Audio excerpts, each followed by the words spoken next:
Prince Charles's fate may have been predetermined, but many struggle to find their place in the world. In 1976, he set up the Prince's Trust to help disadvantaged young people.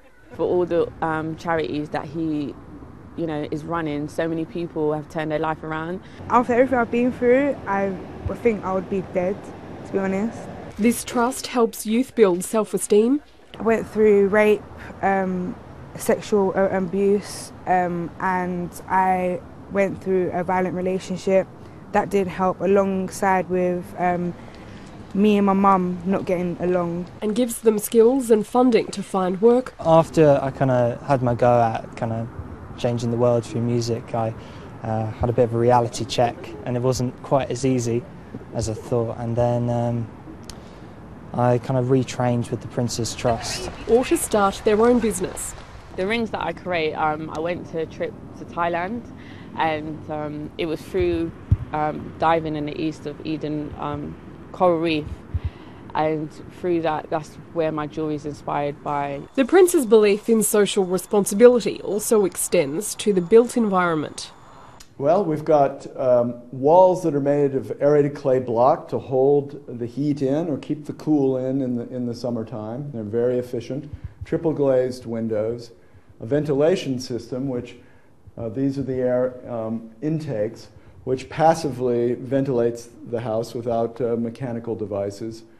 It's made of natural materials. It's made of clay and sheep's wool insulation and wood fiber insulation. So we're trying to show that it doesn't cost $1 million.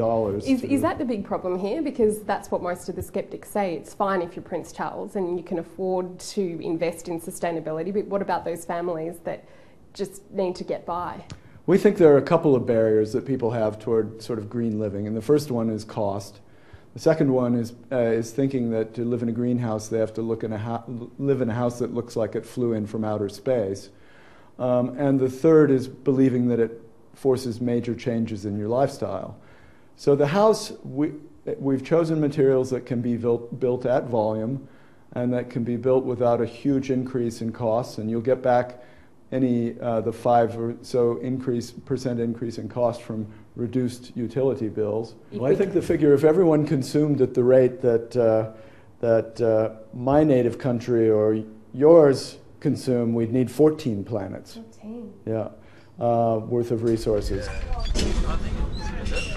Given the global strain on agricultural resources, Prince Charles has been championing organic farming.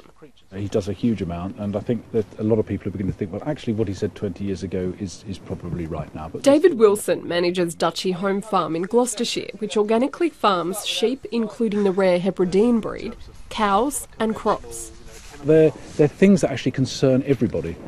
They're how we feed ourselves in the future, the links between food quality and health and the quality of our land are all issues. There's a huge amount of research to back up what he says, but people, we tend to be dominated by companies that have a particular agenda that isn't actually ultimately the good of mankind.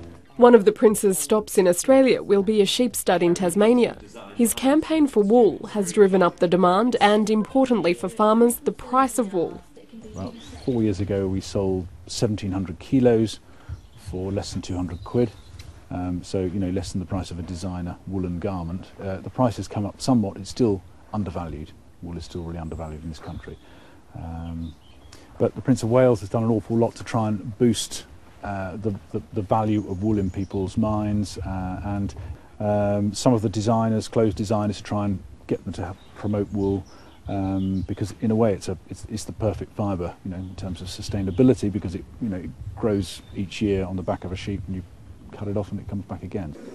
The Prince will meet with wool designers and producers in Sydney during the royal couple's whistle-stop tour of 5 states and a territory in 6 days. Rachel Brown, ABC News, London.